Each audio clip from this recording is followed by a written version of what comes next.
Peace, this is your boy Jamarco. This is the Artist Highlight Series, and today we'll be featuring none other than Hello, JiZoo. Why, baby, why bother? If it ain't broke, don't fix it, don't stop it. Why, baby, why bother? If it ain't broke, don't fix it, don't stop it. Why, baby, why bother? If it ain't broke, don't fix it, don't stop it. My brother. Yes. How you be? Chillin', man. Chillin'. Hey, Good to be man. here. Hey, Good to be alive. Hey, I feel like this is long overdue. Yes, it is. I had it on the scribbles. I was just like, I wasn't sure on when we was gonna actually sit down and do an interview. I didn't want to be the first one. You know what I'm saying? The first one was like, I gotta wait for a couple, but I'm glad I'm here. I'm definitely glad. So, before we get into anything else, I just want you to explain the origins of the name Hello, JiZoo. Oh, wow. Okay. So, Hello, JiZoo really, like the whole name has been an evolution over time. And it's been my growth as an artist. At first, when I started doing music at about 3 or 4, when I really decided that music is it for me. Like when you are an artist, you gotta think about what would people call me, you know what I'm saying? Because I grew up in hip hop, and it's just like, okay, well, I'm not just gonna be Tevin, that's my name. I'm not just gonna be that. I have to be something. So I took my mom's name, Jackie, and my dad's name, Terrence, and I just put them together. I was like, okay, TJ. I was like, all right. TJ is cool, but then I was like, it's just bland, you know what I'm saying? You got TJ for smart guy, and you know what I'm saying? I was like, okay, you got too many TJs in the world. So I was like, not too many, but, maybe just a little bit oversaturate the name. So then I just came up, I was just thinking, and then I came up with T-Jada. So for a long time, T-Jada was my artist name. I have over 7 or 8 albums under the name T-Jada alone, so it was in the 2000s, the early 2000s, and the Snoop Dogg and E40 had a lot of influence on the game with the for shizzle my nizzles and everything. I would often say T-Jizzle, you know what I'm saying? So me also being creative, I was saying, well, T-Jizzle, that's still kind of bland, and I didn't want to do the Jizzle. I was like, well, I mean, us in St. Louis, we don't say jizzle. You say jizzle. So for shizzle my nizzle. For real. So then I started going by JiZoo, and I spelled it T. It was actually T-Jizzle. First it was T-Jizzle, and over time, just rapping and saying it over time, and just having so many times, it just started being JiZoo. And then it just started being JiZoo. I started an online presence very early, in Bebo days, and I was blogging. I was inspired by Kanye's blog, the Kanye's University, which is a really dope blog he had going on in the graduation days, and I use the name Hello JiZoo as an online name, at Hello JiZoo, and through so many different phases, going by Tommy JiZoo Rice and all different kind of phases of my musical artistry, it just evolved to just, my online presence name is just gonna be Hello JiZoo, and I was just saying, you know what, I'm gonna redefine myself to be Hello JiZoo, and I've recently been going by, I have been going by that name as an artist for last maybe 3-4 years. So it's kind of been a more recent path than all the rest of my history as a musician. So, yeah. Oh, see, you weren't going officially by Tommy Pickles at one time, or is this just something that you had going on? It's just another alias. Tommy Pickles is one of my aliases, and it's actually Dr. Tommy Pickles. Okay. Yeah, it's because when I DJ, it's DJ Dr. Tommy Pickles. So that's my official DJ name, and I actually started going by Tommy for a while in high school. I had my teachers calling me Tommy. It was where did you get Tommy from? I just liked the Rugrats, and Tommy was the leader, so I'm yo, Tommy. But I actually found out that that Tommy means twin, right? Like if you look up the like meaning of like Thomas, so it actually means twin. When I looked up the meaning of Tevin, my actual birth name, it also means twin. It's one of the weird. I was like, what? My mind was blown. I didn't figure this out till maybe like 6 or 7 years ago, and I was just sitting here like mind gone for like a long time. I told my mom, and she was just like, "Are you serious? Like it means the same exact thing." So I was calling myself a different name, trying to be different from my actual birth name, but in the end, it was still me. Yeah. So I'm like, oh, okay, that's cool. Yeah, okay, so first off, the TJ, what was it? TJADA. TJ, okay, so I didn't know that at all. Really? I never knew that at all. Yeah. And then you say you had 7 or 8 albums underneath that name? If not more. I've had like, man, I can't see. I started out with a mixtape that I did called Hot Wings, and that was in 8th grade. Cause I actually did a parody song to Sierra and P. Pablo Goodies. Okay. But I called it Munchies. You know I got the munchies. I want some food that's crunchy. Chicken, turkey, bologna. This is not funny, cause I'm hungry macaroni. Put it on me, stick my tongue in the jar. And the song went wild in middle school. Everybody was like going crazy over this. It was buzzing in middle school. People was going through the hall singing it. I was like, well, they want some more, so I like people what they want. I had to give them what they want. I was like, project on the way, like, you know what I'm saying? So I like burnt a bunch of CDs, and I got like a piece of like blue painter's tape. I remember having this blue painter's tape that I actually wrote with like a pen, TJ there, or like with a tape on the top of the CD and a tape on the bottom of the CD, Hot Wings. And yeah, I mean, and after before Kanye. Yeah. I had the whole idea, but the crazy thing is that Kanye dropped in about 04, and that's when I came out with my first mixtape in 04 as well. So it was definitely kind of like that's been like my spiritual uncle in the, you know what I'm saying, just like alignment in the game. So yeah, I mean I went from Hot Wings, then the same year I dropped Barbecue. The year after I did The Recipe. I did a mixtape called Kiss the Cook. Then I did The Refreshments. Then I did. This is all in school? This is all in school. This is 7th, 8th, and 9th grade. Like 3 years, I came out with about 6 or 7 different projects. Like, you know, some were like group projects I did with my brothers, because both of my brothers rap as well. And it's just like I have a long like list of just songs. Okay, so to get more into your upbringing, so both your brothers do music. I know your father is into music as well. Yeah. What is all the history of that? You know, you say you started music at 3 or 4. Yeah. Where exactly did it come from?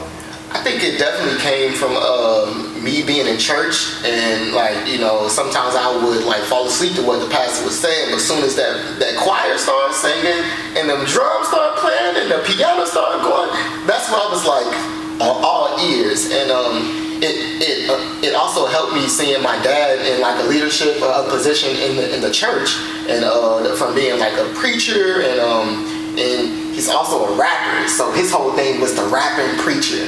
Like, and I remember seeing that as a kid, like, wow, my dad is the rapping preacher. It was like, but that seems cool and all, but that's your dad. You know, how cool can your dad be? Like, you know, so it was like,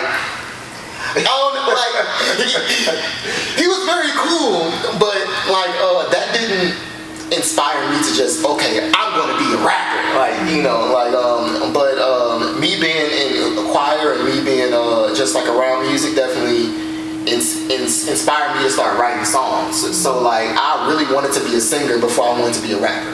Really? Like, before I wrote my first rap at all, like, I already had about like a lot of songs written, more so like in my head, or I don't even think I really wrote a song, like literally wrote a song down until I started writing or rapping. But when when I actually came out with like this is what I want to do music, I just started coming up with melodies inside my head, and my dad always supported that. Like with like playing my songs on, I'd like record me like singing a song on like a tape recorder. Then he'd like play it on his big speakers in the living room, and I'd be like, yeah, it's like yeah, that's me, you know. So yeah, I definitely can say that spiritually and just like genetically, it definitely comes from my dad, you know, because he's a really great rapper, and he was like really dope back in the day, like in like the 80s, when like, you know, people was like boom bapping it up for real. And just hearing his stories and hearing his testimony through his music, it just made me think about music on like a different light, that music can help people, like, you know. So yeah, but then like my brother started rapping. It's really random. It's very random. So like my brother started rapping when he was like in maybe like high school, and then he had like rap battles going on between like people that was in high school, and then he'd have like serious rap beef. Like, I mean, it was beef. They had diss tracks. It was like outside stuff going on. Like it was stuff, and I was so like inspired by the rap beef. It got me so like, wow. And this is my big brother, so like, you know, my dad is my dad, my big brother is like, it's like, yeah, yo, that's who I'm trying to be, like, for real. So once I like kind of caught his flow and caught his, like, you know, just like his whole kind of swag with it, little bro kind of like slid on in. It's like, okay, well, let me try to get a little piece of that. And I remember showing him my first rap, and he was like, you actually put together a song, like a hook, a verse, and you have the format. And ever since then, I've just been trying to rap like better than like my brother. On the flip end, my half brother that lives in Arizona, right? Like, he's been traveling back and forth, kind of like chilling with us for like a summer or so. And it just so happens that like maybe 2 or 3 years pass, and he comes back and he's like rapping with no knowledge that any of us do music. He knows that like my dad did things like that, but it's like we magically just end up doing the same exact thing. So he's rapping and producing and like recording, engineering, and he just comes, like, we come, and he's like 5-6 years older than me. So like both of my brothers are the same exact age basically, and so we all kind of like end up kind of rapping on like transform. Yeah, just like transform and just like whoa. So yeah, that definitely got me to get better. I think if it wasn't for my brothers, I'd probably still be like pretty whack at rapping. But that made me still want to like get better and like, you know. So yeah, like we all just did the same thing. It's like, man, the most interesting part of that is you saying your father was doing rapping and preaching in the 80s. He was doing rapping in the 80s. Okay. He started rapping and preaching probably in like the later 80s, early 90s. But yeah, I mean, at first it was straight rapping. Like, you know, he used to be on this show called The Roll Call Show with Dr. Jockenstein. And yo, like, you know, the old school cats really know about Jockenstein. Like, that was like 106 in Park.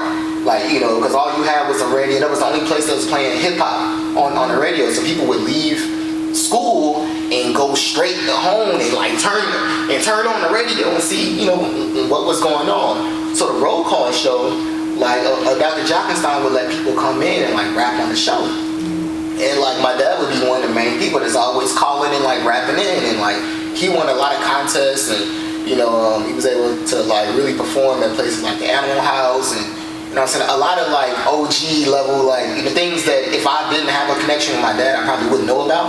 But yeah, I mean, like, yeah, he definitely set it up for me to be like a dope MC. I would say even still, that's some trailblazer stuff, rapping and preaching back in the day, going back 20 or so years. Nobody was doing it at the time. He was definitely a pioneer when it comes to Christian rap.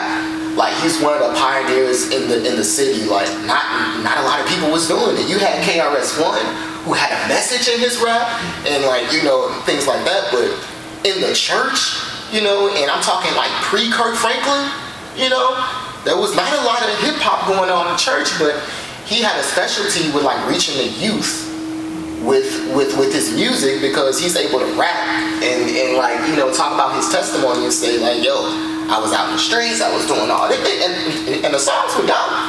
Like, you know, I mean, they were pretty nice. As a kid, I thought it was corny though, like, you know, but now listen back, I'm like, damn, Pops had bars. It was nice. Yeah, like, and he still got bars. He still got bars, so yeah. Oh man. So I don't think the music isn't the only thing that you got passed up from your dad, because you're definitely a trailblazer yourself. Oh, he likes to he likes to mess around, call himself a Jamaican.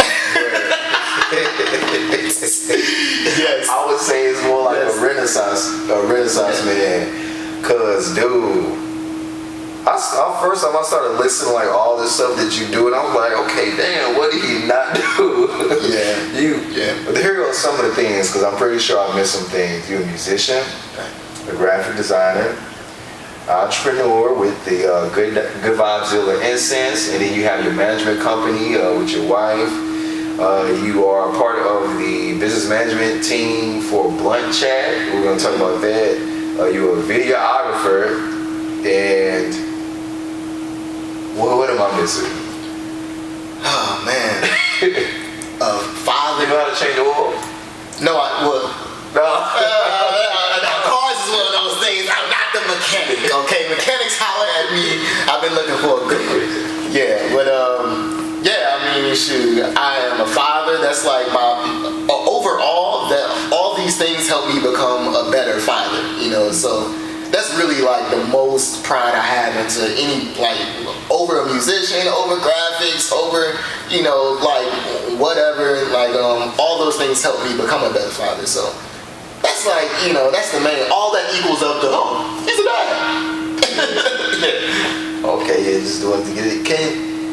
Can you talk briefly about the Good Vibes Dealer brand and how did that come about? Yeah. So I mean, it just started with me with this brand new phase, the like Hello JiZoo phase that was right after the like Tommy JiZoo Rice phase, and really what I wanted to do was I felt myself becoming more like my dad, like rapping and doing music with a purpose and with like a message behind it, and more so who I was.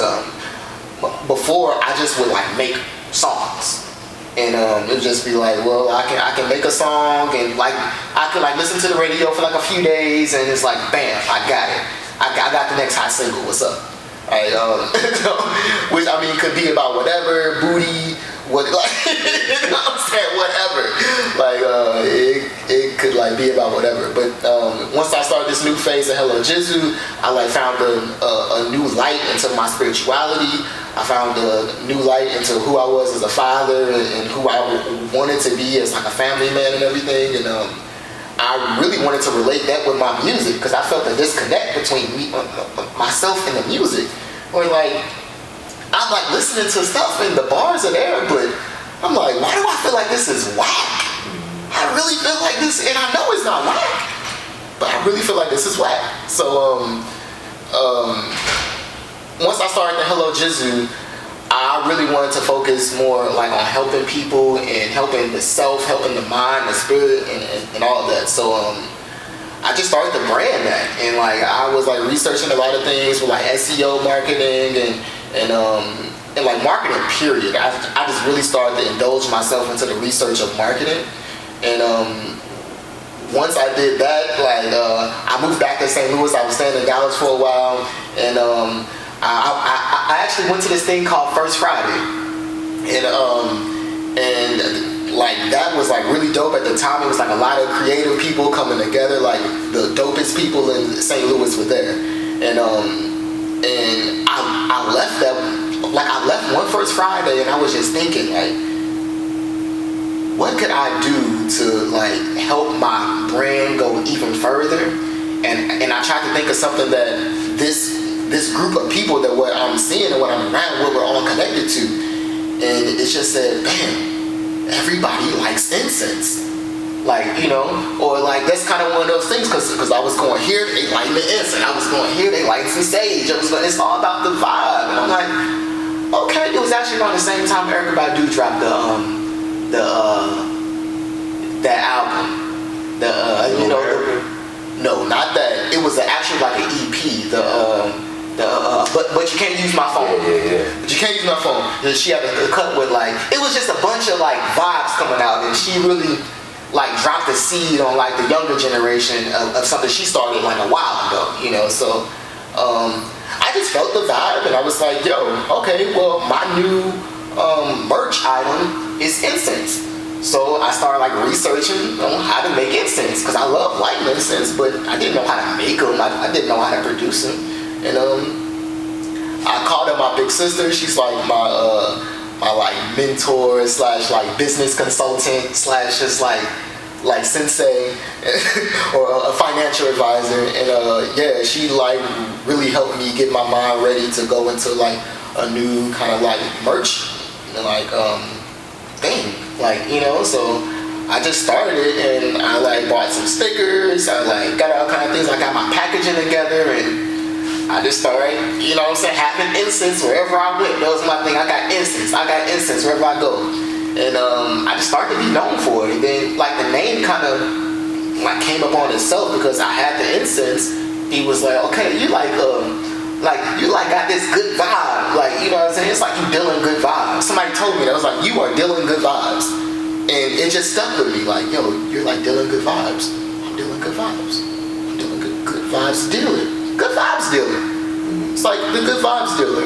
Okay. And then it just stuck. And I started like, you know, it just went from 1 cent to 2 cents to like, what, now we at like 13, 14 cents right now. So, yeah, it like evolved, you know? Yeah, that's amazing. That's amazing. Man, when you see this, if you see this man on the street, hassle him for some incense, because he'll try hassle him for some incense. Hassle him, man. On a personal note, those incense that you have are like the best incense that I've ever smelled, like period, for whatever brand. And so it's definitely crazy. And it's also interesting that you say around that time you felt you need to connect more within your music and relate more, because there was definitely a shift in your music around that time. Because I always felt like that you definitely always have had a presence in your music. One of the things I like is that you actually have a personality. Yeah. Like the bars are there, but like there's a lot of people who can rap, but they're boring. You just there's not a connection there. But you always present in your music. But around the time you did the Good Vibes Dealer rebranding, it was like it took on a whole different energy. Yeah. And just to call one of your tracks, when you dropped, when you started performing that Manifest on 8 Exabytes of Memory, that whole project was like transformative. It was definitely indicative of the times here in St. Louis. Right. But the branding with Manifest, the fur vest. Oh yeah, the Manifest vest. The Manifest vest. Man, it was definitely a crazy time. So that spiritual aspect has been a lot of your music from there on out, and I would assume that it's kind of just tying back into you connecting back in with your past, and things that you've grown up in. Did you ever feel like that it was risky, like going down that path? Like you have some meditation songs that are like 10, 15 minutes long, and you know, that's like introducing something new. That's not something that's regular. Did you ever feel like that was risky starting to do those kinds of things? Yeah, yes and no.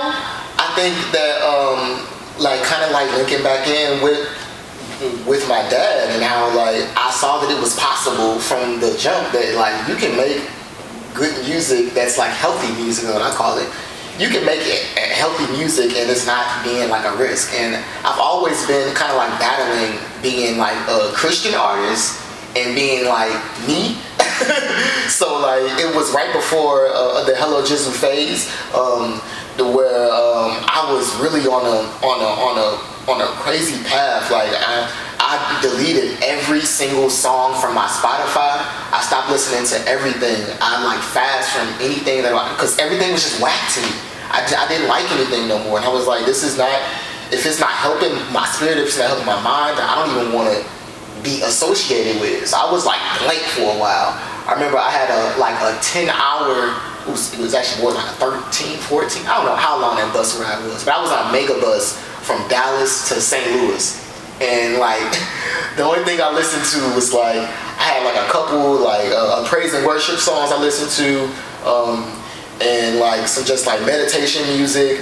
And I've always been kind of like battling between like different like beliefs, you know. So like I mean, I knew that I grew up in like a Christian foundation, but I also realized that Christianity isn't the only truth, you know. So I explored within like Hinduism, Buddhism, and just like trying to find out like who am I and why am I here and what sense does all this make. And once I found that balance to say like that like it's not that these things aren't true or one is better than the other, it's just about like how can you find yourself into this. And that's when I found my voice within like within my music. Like so I would say like that I did think that it was risky to say that maybe people won't necessarily get it or people won't understand it. I knew that it was a certain group of people that wouldn't get it, but I knew that it was a larger group of people that would say like, yo, this is it. Like, you know, I actually get what he's talking about, you know. So I can mix a song like Manifest and throw like a mantra at the end and it says like, you know what I'm saying, Hare Krishna chanting there, but I'm still saying like, you know what I'm saying, God can do the impossible, you know. So like it's like mixing all these things together, because I mean I believe that they're all true, and you know, and they're true to a lot of more people than just me. So I just felt the connection. Like I just wanted to connect with everybody within the whole sense of personal development, because we're all trying to develop ourselves. And like I don't know, like I could like rap about money. We all ain't got money, but somehow people like listening to songs because they want money, you know. So like I'd rather rap about personal development, because that goes past the money. Like okay, once you got the money, now what? Like, you know, are you still gonna be like, I'm balling on them? Like, no, like, you know, like it's like I got that already. I don't want to hear about your shoes, your rims, your like, you know, like I don't know, making it rain in a strip club or whatever. It's like I don't want to hear about that no more, because I've already done it. I've already had it. Now what? Now you gotta develop your mind and you gotta develop your spirit. So like yeah, you know, I just really took heed to the aspect of like connecting with other people, and that kind of kept me safe, to where I wasn't making like too much of a risk that I wasn't going to be happy with at the end. But all good things have some kind of risk, so I like being on the edge. I like being risky. I like kind of like, because I love Prince. Prince is one of the most riskiest artists of all time. He was a risk. Prince probably just means risk. Like, you know, like he took major risk. And you know, for me, like watching Purple Rain, I was like, man, this dude is like taking all the risk out here, like, you know. And I just wanted to be out there on the edge and be like an artist and be like, I don't care, like, you know. Yeah. Mm-hmm. So it's interesting you say that, because one of the things that I notice about your music is that it seems like you're always ahead of the curve, and you know, it's also interesting that you say you can listen to the radio and then 3 days later you got that formula down. Yeah. Because that's one of the craziest things. Listen to music. I told you this before. I can hear like how you take some of the popular sounds, and there are elements of it in your music, and then everything else is just like JiZoo. Right. JiZoo, like I heard it. And then it's all it to be, whether it's a Hello JiZoo ad-lib or a riff. Like you got riffs that you do that's in your music. It's like, That's JiZoo. That's JiZoo. That's that you know what I'm sound. saying? Yeah. Even it's like a bell or something like that. And so, do you feel like music is going to be headed in a direction that you kind of been in with the meditational music and personal development thing, or do you feel like it's moving towards something else? And are you moving towards a different sound now? I mean, yes, and yes. I definitely feel like music is always moving. That's like what music really means, vibration. It means movement. So like, you know, from the beginning of time, it's always been this. Like, it's always been like a personal development kind of thing. It's always been like a healing, you know, source, a healing tool. I think in the future it will continue, you know. And of course, you know, you got the entertainment within that, but yet, like, what is entertainment? And entertainment is just another tool for healing as well, you know. So sometimes if like somebody rapping about something that's not necessarily like the best healing for my soul, it may be like, you know, healing from my mind and get off of what's, you know, going on at this time. Because I'm that Macadelic vibe. Yeah. Like, yeah, but that was like, you know, the crazy thing about Macadelic and like, you know, different songs like that is that they were being made at such like a groundbreaking time to where I was like a few different people at that time. I wasn't quite all of Hello JiZoo, and I wasn't always like, you know, I say the Tommy Jizzle Rice, because I was like definitely Tommy Jizzle Rice a lot on that song. I was like, calling all the bad bitches to the stage, like, you know, which is something I wouldn't say now. It's like, but it still makes sense to be like, okay, but I really feel like music will be placed into a position constantly where it's a tool for healing, it's a tool for like spiritual realizations, you know. It's always going to hold in house that. I feel like that's the one constant thing that's within music, that it will move, and with any kind of movement you have like you have sound healing, you know, and from that sound healing, it could like get that vibration going in the stomach, wherever that the pain is starting or is hurting from, and it could heal that, really. So, just to even expound upon that even further, man, one of the, I would say, at least witnessing you, you know, continue to grow, one of the most pivotal moments that I've seen from you is you had a show at this place called, I'm not gonna call out the venue, but okay. But you were in the middle of performance, and they cut off the lights during the middle of the show. They did. And you just kept going. You kept performing for the crowd. You kept the energy up. I can't even remember what you said, but you just said something that was like so iconic. Oh, I know exactly what I said. I said you can turn off the lights, but you cannot stop the vision. Yes. That's probably one of my like favorite quotes of all. It's like, oh, when I die, put it on my grave, like, you know, like straight up. But in that moment, it really made me realize just how real that your connection is to what it is that you do, and how important it is to you. And just from what do you call it, an onlooker point of view, that was very like reassuring to see, like, man, yeah, he really cares about what he does, and he's really true about it. So I appreciate that. But if you could just talk about that moment and everything, what was wrapped up in all of that passion? I think that was really just at that time where like I really felt I was really being Hello JiZoo at that time. I was really being that. I thought of like so many different things as far as branding and marketing, and then I like put together this show with like so many. I had so many. the city would never see so many dope people like that on one bill ever again. Like, I can say ever again, but I'm just saying, like, we had some dope people all at the same show, you know. And I mean, it was like I call it impedimenta, just like just energy that's kind of like holding you down or weighing you down. And it was a lot of impedimenta going down that day to where like we was held back, stuff started late, and you know, I was in my feelings at the time, but now I really understand the venue's point of view from like turning off the lights, you know.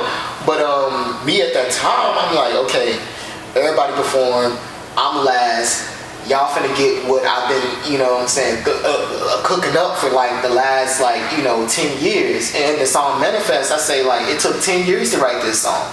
Like, you know, so it's like, this ain't just something I sat back one night and just like, yeah, let me think of something. You know, some things take like you know, an hour, maybe two, maybe like a day, maybe a year or two. People work on projects for like, oh yeah, I've been working on this project for like a year or a month or two or something like that. Like, no, I've been working on this project for years. Like, so like when it was like, when it got cut off, and I was in it, because like I didn't see a lot of people in the crowd, but I saw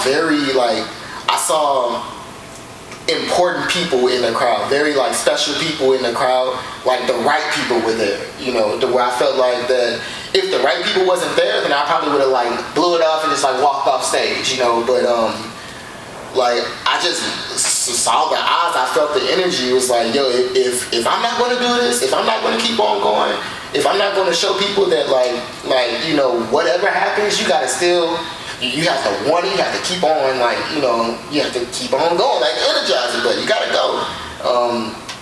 That was like, who will? So I was like I kind of felt like Tupac, like, you know, I may not be the person that changed the world, but shoot, it may be one of these people in this room right now, and if they don't feel this, then like, you know, that may not happen. So yeah, I mean, I put it all together from the vest and like running off stage and like, you know what I'm saying, doing all kind of crazy things, and bam, when the lights shut off, that like gave me like life gave me like a couple options. It was like, put the mic down and just call it like, you know, and just be like defeated, you know, and like go home with the L, you know, because I was definitely gonna go home with the L, like, you know what I'm saying, like, but or just like keep going and like do some really dope special stuff. And like I don't know, just like the spirit just started hitting me at the time. I was just like, I started spazzing out and just like, you know what I'm saying, talking my truth on stage. And like, I think after that, like, I think I like passionately walked off stage to the back. It was like a whole mountain. This is gonna be a crazy movie when it comes out. But it was a mountain of like rocks that was in the back of the venue. And like, I like stormed off and I just sat on top of the mountain. And I was just like, that was some dope shit that I just did. I was like, I had to calm down first. I was like, my adrenaline was running. The adrenaline was, I was like, ah. And then I got on top of the mountain and I was like, wow, that was it. That was a success. And, you know, still, people still like hit me up and like, yo, but that one time at that one venue when you went off on them, you know, that wasn't the only venue I went off on before. Like, so, you know, that like energy did like resurface and it comes and goes. But yeah, yo, I was like, you can turn off these lights, but you cannot stop what's going on right here. And it definitely didn't, you know, so it's still going. Hell yeah, hell yeah, man. So, I want to talk about, just really briefly, your live shows, the creativity behind them. You are the first person that I've seen have a fire breather at the shows. Yeah. Man, there's been so many different things. Like, what do you do? Do you just like sit back the day of and be like, let me pull a rabbit out my hat, let's try something, or do you just sit down and process and try to build the process of shows as soon as you I got this book, all right, how am I going to make this different? Like, what is that process like for you? I just take it back to when I was a kid, and where like you weren't afraid to have an imagination. You weren't afraid to like think and like say like, wow, what if like a tree was right in my room and growing right here? Like, what if this was that? And like, that didn't bother you to say that ain't gonna happen. Like, stop thinking like that. Think about what actually can happen. So I just started being like creative, and like some things I do like think like long and hard about, and I like really take time to like craft it all. And then there's other things to where like it just happens on the fly. Like, it was like, you know what? She sure do fire breathing. When did she get that on stage with me? Like, oh, hit that man, make a couple calls up, try to make some money. What's going on? And like, so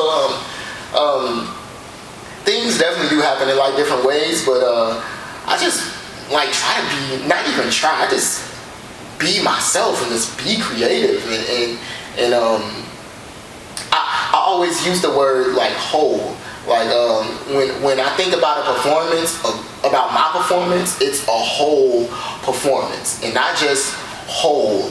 Like, I mean, it's holy, But in order for it to be holy, it has to be empty. So I empty out what I already am like thinking about, or what I think of a performance is, because that's not my truth. Like what your performance is not my performance. So me thinking about your performance is already a lie to me, so like I empty out, and then that's when it's empty, God sees that, okay, you're whole, now I can make you holy, and I can pour these vibes, I can pour these ideas, I can pour these like, what I want you to do, in, because now I see your cup is empty, so I just look for a holy performance. I think of it as like ceremonies, and I don't like some like some like cult, like ritualistic kind of things, but I really feel like that me performing and sharing my God-given gift is like a praise in itself to God. That's when I like go to like a whole other realm and like doing things. Some of like the moves and other stuff like that, they were not planned. I didn't rehearse that stuff. It just happens, and just like that time where I like, went off on a venue. That was God speaking in that venue. That was like, it was like, yo, get y'all stuff together, But also there was God speaking to me, like, and just like allowing me to just like be as creative as I want, but yet still being open to like what's supposed to happen. Not like what I want to happen, but like forget what I want. Like, I'm going to empty out what I want and allow what's supposed to be done just happen.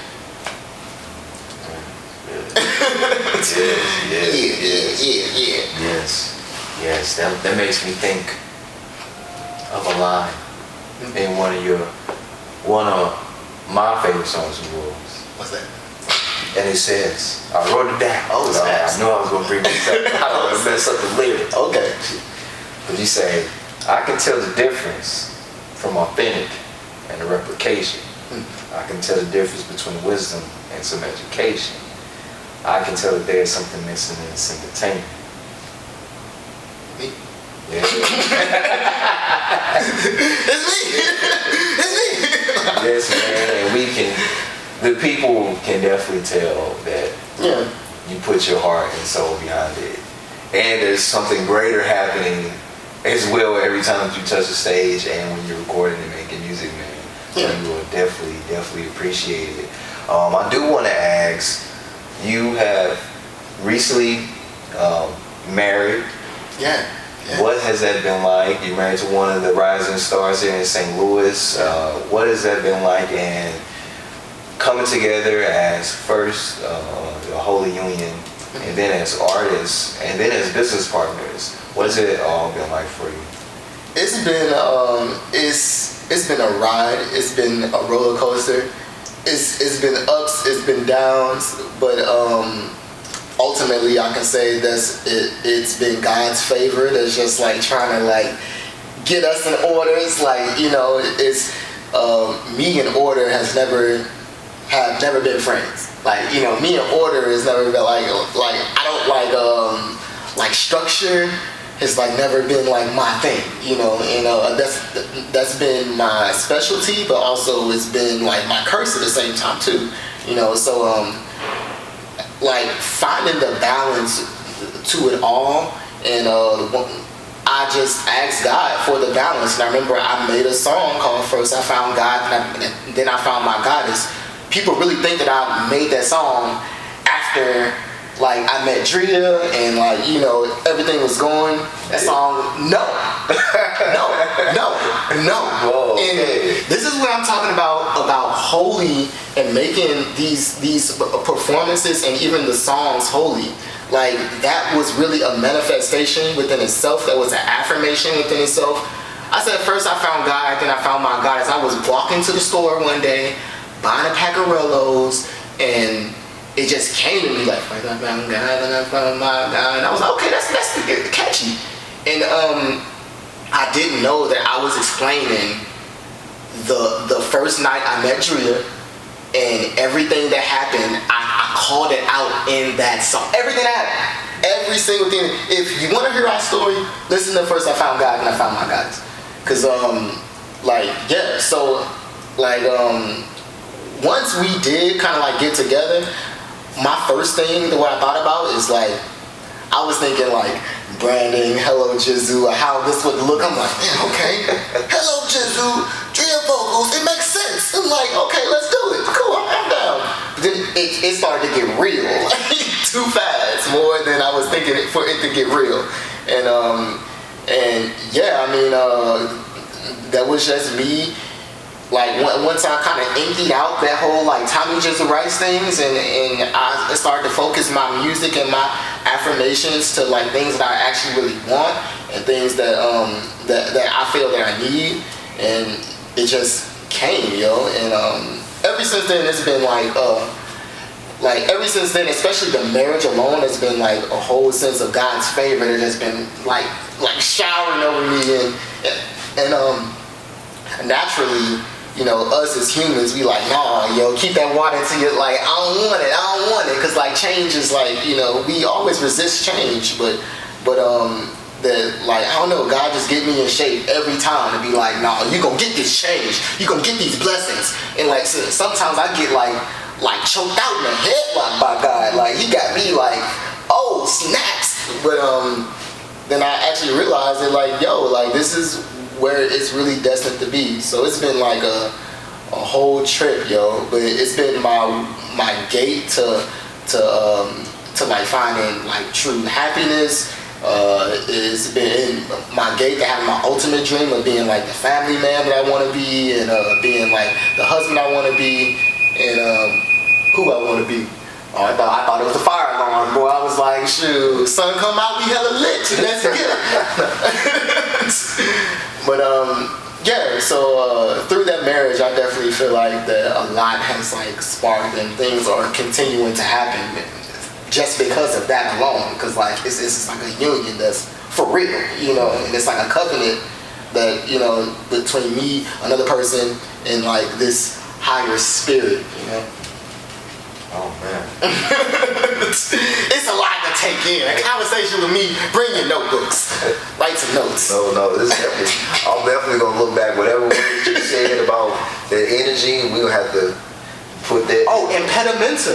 Impedimenta, it happens to us all. Like, have you ever woke up in the morning and just felt like this heavy weight that's kind of like making you move a little slower, and it's like, hey, why am I?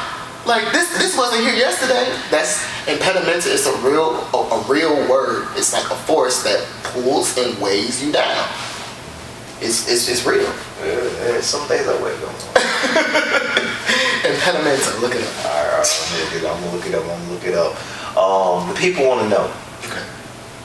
When is JiZoo coming back? JiZoo.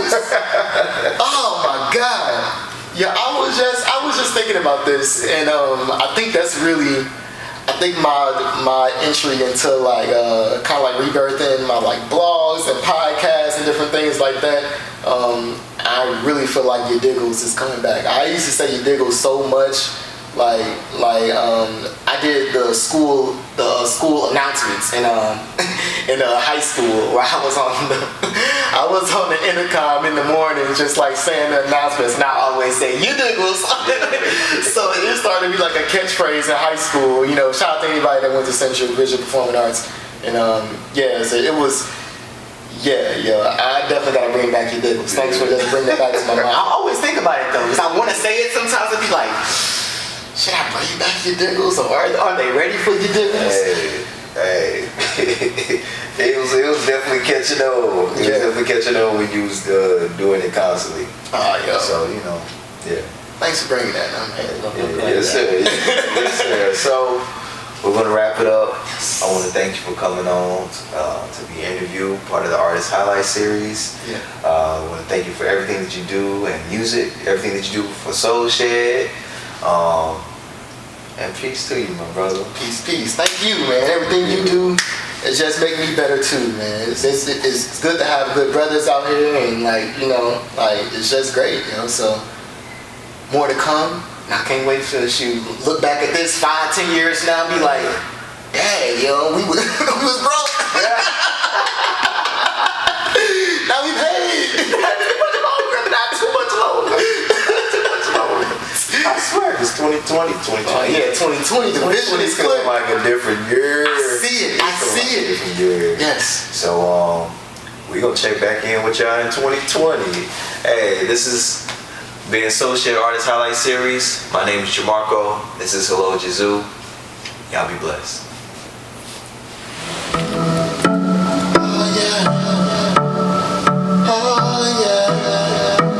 St. Louis at a beach would be you and me. Everybody say,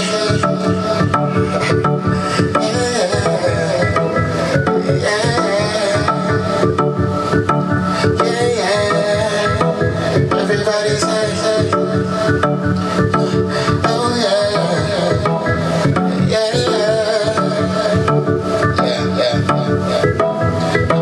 Everybody say, hey yo. Oh. Say hey yo. Say yo. Oh. Say oh yo. Whoa. Say oh yo. Whoa. Well, baby, if it ain't broke, don't fix it, don't stop. Well, baby, if it ain't broke, don't fix it, don't stop it. Yeah. Well, baby, if it ain't broke, don't fix it, don't stop it. Well, baby, yeah. She said she's swimming in deep. She write me letters and stone. She say the market is free and I can work her from home. She got the tattoos of rebels, although with me she is gone. I tell her get on my level, but she mixing my song. Ooh yeah. I tell her get on my level, but she mixing my songs. Ooh yeah. Yo, to you, from me I wanna do something to you. On me poo-poo got me going cuckoo. And can't no blade protect you from the truth. Do you know how to look, or I can show it to you? Or you can show me, baby, go and be my guru. Chocolate bottle, baby, I say you who. I like that you say you too.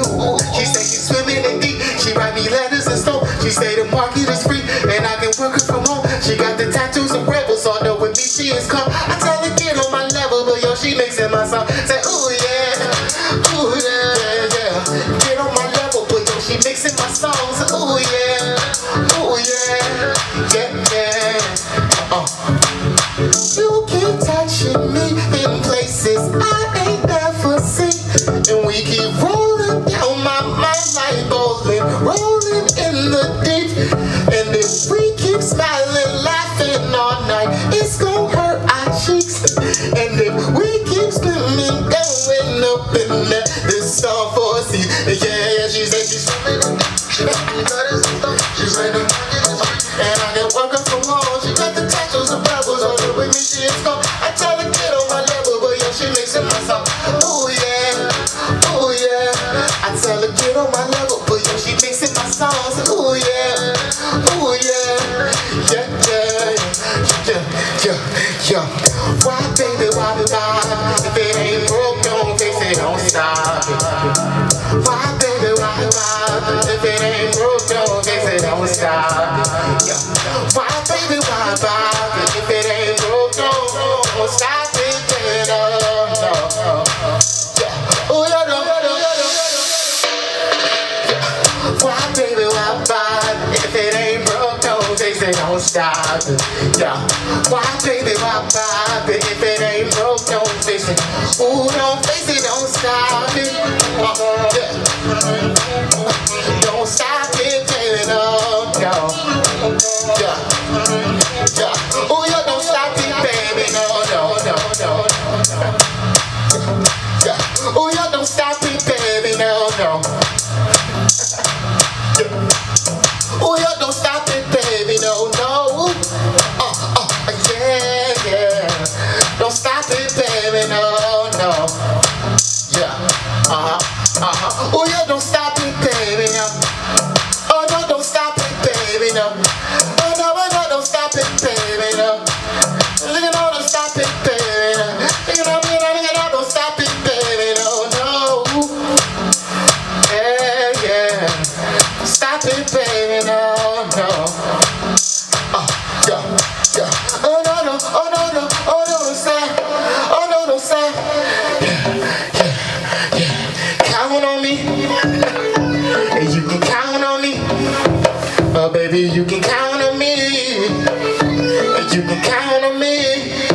Oh baby, you can count on me. Count on me. St. Louis had a beach, it will be you and me, yo. See, you can count on me like the clock. What did we do before the analog? Ancestor sundial, highlighting the movement of the shadows. I know I've been seeming like an ass. Your patience is needed much. I'm ancient Egyptian tut in the flesh. Karma hit me, finally turned me to a math equation. What's the velocity to get you to come out with me?